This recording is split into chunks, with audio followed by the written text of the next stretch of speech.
Hello and welcome to this series of explanatory videos about the assistance on the Ava platform.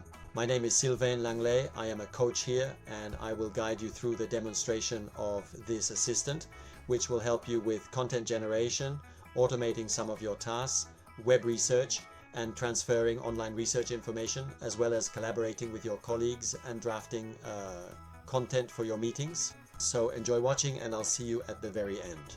Hello, today I am introducing Ben Urbanis, one of the assistants on the Eva platform. So among the 50 that I'll be presenting to you in the coming weeks, you have already seen the presentation of Jen, who handles financial aid and grants. Now let's move on to Ben Urbanis. Ben Urbanis assists you in interpreting federal, provincial, regional regulations from your RCM and local regulations from your municipality or city, unless they are aligned with the RCM. So what Ben does is interpret the regulations. I will show you level 1, how it is formed and trained with the federal and provincial regulations that apply to all municipalities and cities in Quebec, except for certain specific cases, and the regional and local regulations, so that it can assist urban planners, building and urban planning inspectors, and eventually be deployed to your citizens. So there are several benefits that you will be able to discover when using Ben, including key features such as strategic urban planning, interpretation of your land use plan, and ensuring consistency when modifying a land use plan across all the municipalities in your territory. These are actions you can take with Ben, and it can also help you train inspectors, better understand the roles and responsibilities of the members of a CCU, and so on. So without further delay, let's take a look at the provincial level of Ben Urbanis. So I'm going to switch windows here and take you straight into the interface to show you what's happening behind the scenes with our development team, who are building and adapting the assistance. And I can't fail to mention that since last month we've decided to take the quality of our assistants to the next level and have them certified. So now we've been building Ben Urbanis since September 2024 already. We started integrating regulations, interpreting regulations, and we couldn't have accomplished this project without the participation of the MRC of Montmagny, who were very innovative and brought us to different levels. So we're going to look at the interpretation of geomatics, and now the role and municipal assessment, and the city of Bécancour, which since last fall has also been using Ben and testing it daily to give us feedback. As a result, today we have a tool that is deployed in about 20 municipalities and cities in Quebec, including Ben Urbanis. Beyond our 50 assistants, this is one of the assistants we're very proud of because it features automations, MCP integration, and smart servers running in the background, and I'll show you all of that in just a few minutes. So if I do a search for Ben and show you with the Montmagny RCM, for example, you'll see that in the background, the assistant was created based on a provincial model, which is adapted for all users in Quebec who are required to comply with federal and provincial regulations. And we can make specific adaptations, and in this case it's connected to the regulatory database that I'm going to show you. We are connected to the 4.1 model. GPT-5 has come out recently, which is relevant and interesting, but we won't switch to 5 until we've thoroughly tested it in the background to make sure that the output quality is better than 4.1, which is very stable. We can also connect MCP servers in the background. I'll show you quickly. That's not the case with Ben, but we could connect web search, link it to your email inbox to interpret citizen requests, and provide you with suggested responses. Other tools are connected to, for example, the road network for things like snow removal routes and similar tasks. So there are MCPs, more than 100 connected in the background, and we regularly develop new ones. Now let's get back to Ben. Federal regulations, provincial regulations, always kept up to date and updated.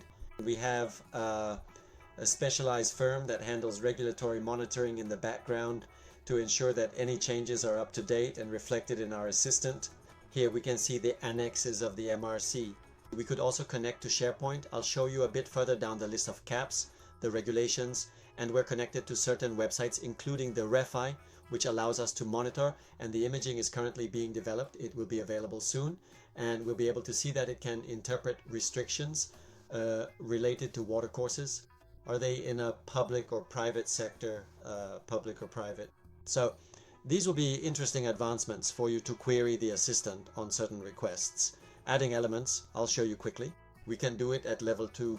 Level 1, we interpret it ourselves. So here I can easily, from my computer, integrate any type of document into my level 2 assistant.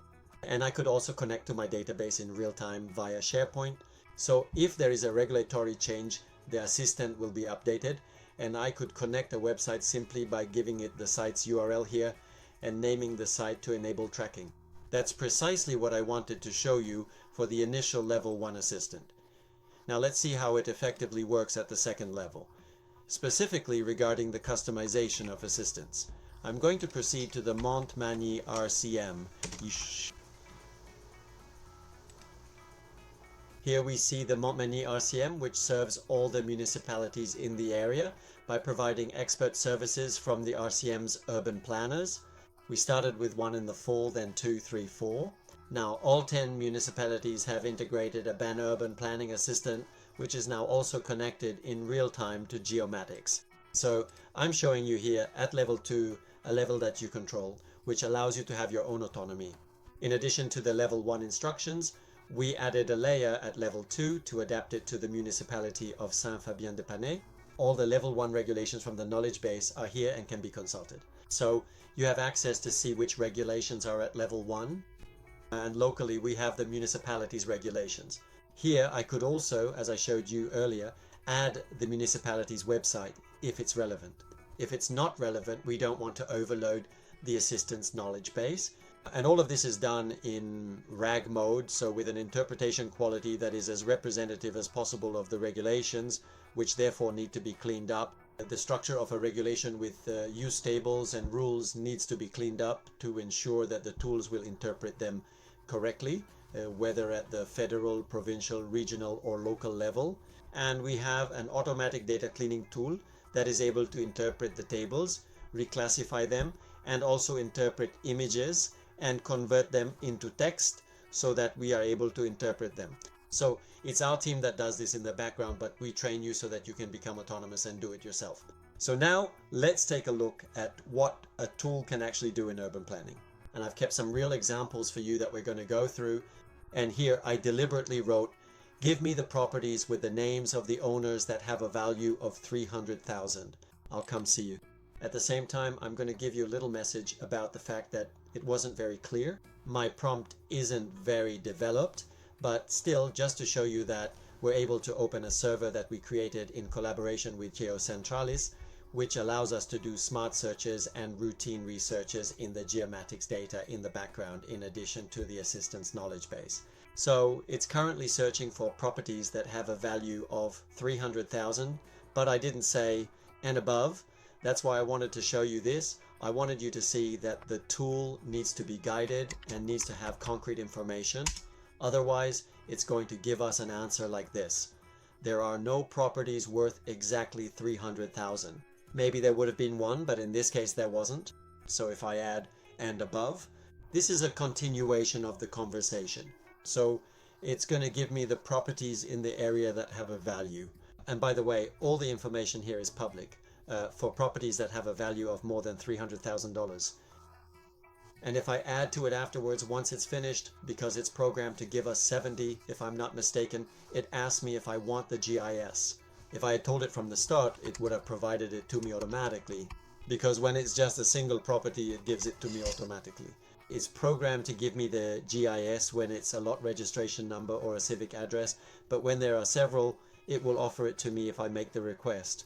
Now in this case, it's in the process of generating all the database links, and while it's finishing, I'll show you.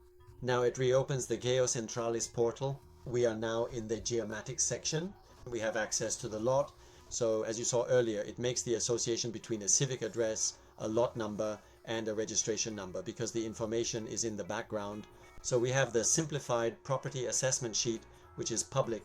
You'll see, I won't show it to you because the information is confidential, but when we have the complete property assessment sheet, which the client also accesses through geocentralis for municipal evaluation, at that point we have access to all the data, when I say we, I mean the urban planning inspectors, And at that point, they can ask, for example, what is the value of a good fountain? What was its previous value on the assessment roll?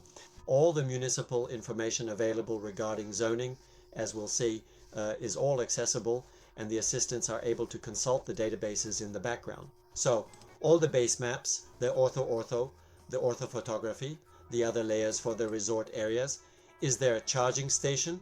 Now I could ask for all this information near the claims, including a large plot of land. We want to know the type of hardwood trees, but in the background we have the corresponding layer.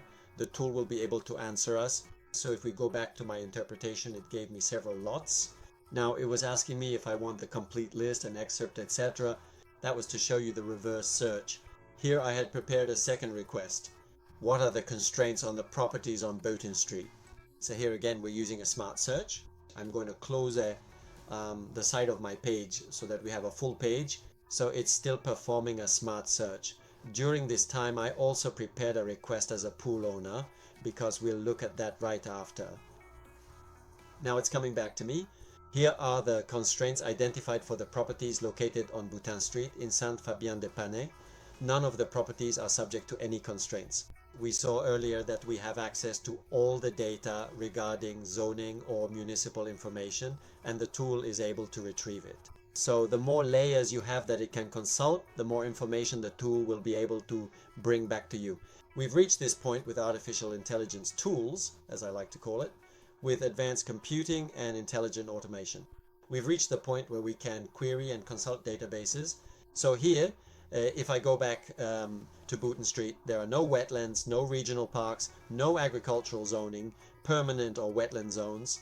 None of the properties have these constraints. They are all subject to the current PU 87, and it even gives me the GIS data. So if I take 171 Boughton Street, I can look it up and get to the property in just a few seconds. So I don't need to go out and use the system to query it. So if I tell it, I have, and now I'm going to continue the same conversation about a specific unit. So that would be a completely different request, obviously, and I would want to start a new conversation here. But I'll say, I have a garage to build at 171, and here I don't even need to specify the street because it automatically makes the connection with 171 Boutin Street. It will go and read and interpret the regulations.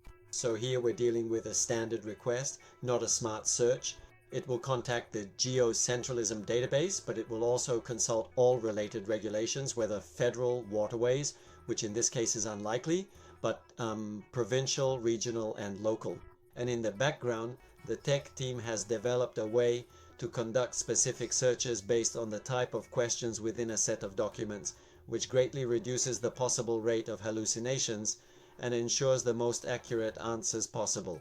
A human still needs to verify things in the background, but we're moving more and more towards absolute perfection. So he's talking to me about the land. So about lot 171, he made the connection, the zone, he named it here for me, RDM8, residential from low to high density. And he's going to give me hyperlinks to the information. Here I have Appendix 3 of a regulation. And here we can see the appendix. With a single click, I could open the document so I can consult the entire document, which reassures the urban planner. Or I could ask for what we're currently developing that will be ready in a few weeks.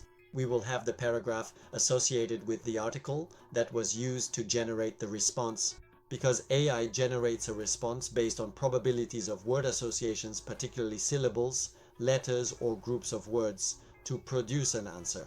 So in this case, when I ask a question about a garage, it's the associations of words that lead me to generate the response. In fact, the tool generated the response. And here it brings me back to the GIS, so I could simply go back to the GIS for 171 Boughton Street and view the record with a single click. But I already have information that would help me respond to the citizen. I could copy and paste a citizen's email into a conversation, and the tool could generate a response for me based on the citizen's request. The tool could also be deployed on a website and interpret requests from citizens as well. So that's not part of today's video. That's in the section about deployment to citizens or to clients for private companies, but it could be done. Global IA and then the EVA platform was developed mainly for the municipal public sector because I worked in that sector for several years, 5 years as a general manager. I realize that the administrative complexity related to regulations is a challenge for small communities and for people with little expertise, because today someone can be appointed as a municipal general manager without any specific municipal expertise. There is no requirement at the moment. I won't get into that topic. I hope that will change in the future. So you need tools to help you, or you call your legal advisor when you're unsure about a decision, but that can be restrictive in the decision-making process. So well-developed, specialized tools with access to knowledge bases will help people situate themselves in time, guide them to the documents they need to consult, and also increase their level of learning, because it's very educational when you have information like what you see on the screen and you have to go look up the document.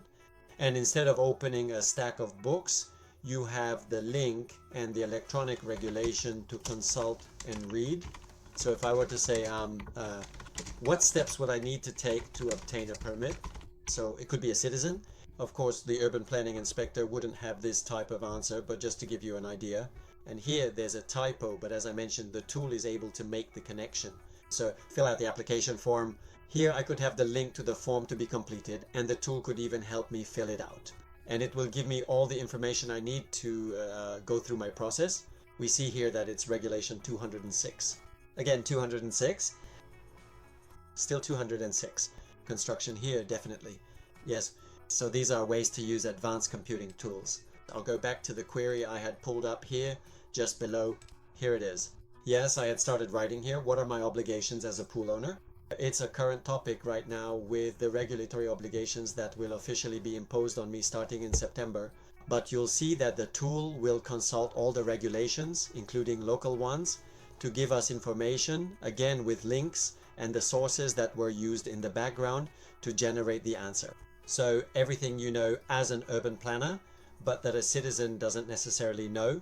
And we'll see a bit further down that it mentions new installations starting from July 1st, 2021. They had to be made compliant, and we had until September 30th, 2025. And we see that it's Article 10, and it gives me S3.1.0.2.AR1, which was recently modified and has been integrated. And locally or regionally or sometimes at the provincial level, there are fines, so it will specify them. Here, in this case, it's 7, which is related to the provincial level, but the municipality could be even more demanding and might not do so because it works by offset. So what takes precedence over another? So that's what I wanted to show you about AI tools, mainly about Ben. It took a bit longer than expected. You'll be able to consult each of our assistants with their own specific features, see how they can help you in your daily work, and how they'll support you according to your department. The training provided is highly relevant, so you can confidently call upon us and we will support you fully. We will seamlessly integrate our solutions and we will teach you thoroughly how to effectively use the tools. Furthermore, you will have access to specialized resources specifically tailored for your needs within the municipal sector. My name is Sylvain Langlais and I sincerely thank you. We look forward to seeing you very soon.